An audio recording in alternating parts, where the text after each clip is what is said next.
podcast titled The Boardroom Blueprint. Tagline: Insights into Corporate Governance, Board Leadership, and Ethical Business Strategy. Episode focus: The Role of Independent Directors under SEBI LODR, Understanding the Regulatory Expectations Beyond Boardroom Presence.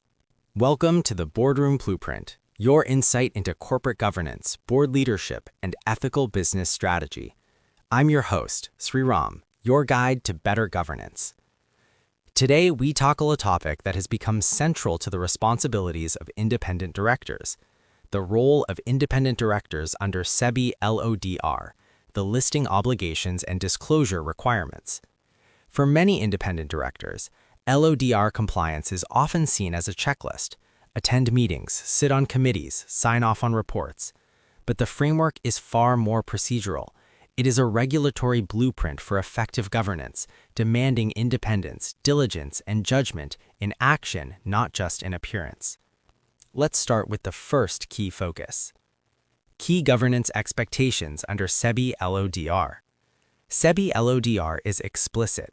Listed companies must ensure that independent directors are not only present, but also engaged, informed, and exercising oversight effectively. This means independent directors are expected to provide independent judgment on strategy, performance, risk, and compliance, safeguard the interests of minority shareholders, monitor management performance without interfering in day-to-day operations, participate actively in audit, nomination and remuneration, stakeholder relationship, and risk management committees, as applicable.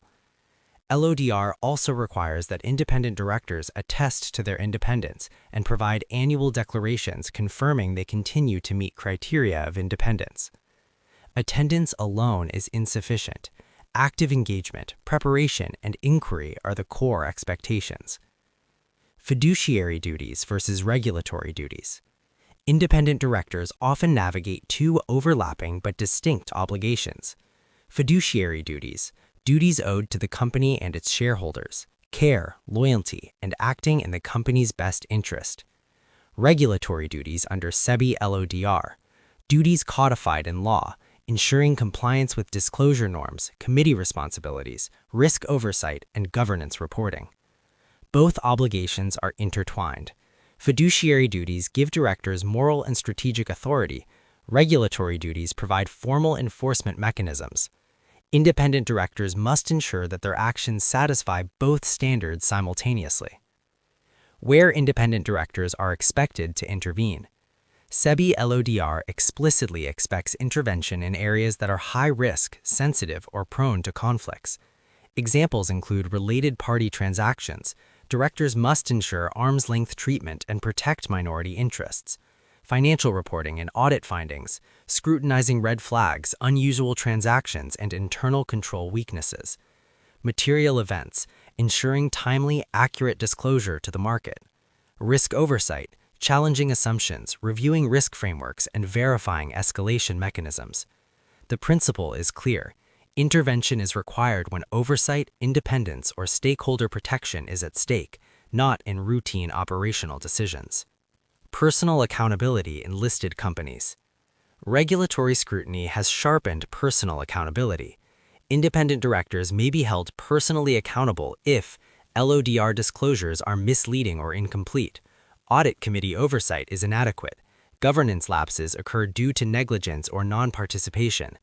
This is not theoretical. SEBI and courts have increasingly emphasized that "I was unaware" is not a defense.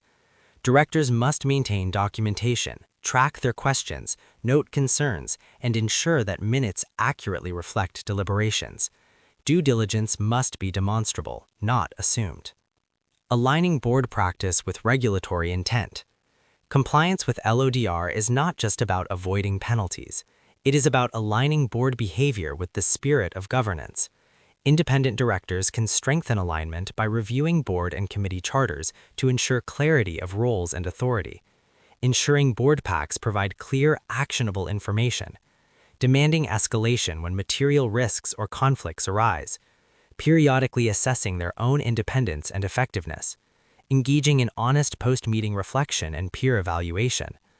Alignment ensures that compliance is not a paper exercise, but a real contributor to oversight, strategy, and risk mitigation. Closing thoughts. Independent directors under SEBI LODR operate at the intersection of law, ethics, and strategy. Compliance is necessary, but engagement, inquiry, and judgment are transformative. The LODR framework empowers independent directors to protect stakeholders, strengthen governance, and enhance board credibility, but only if directors actively embrace their role, exercise independent judgment, and document their oversight rigorously. In other words, SEBI LODR is not a checklist. It is a mandate for active, principled governance. Thank you for listening to the Boardroom Blueprint. Lead with integrity and govern with purpose.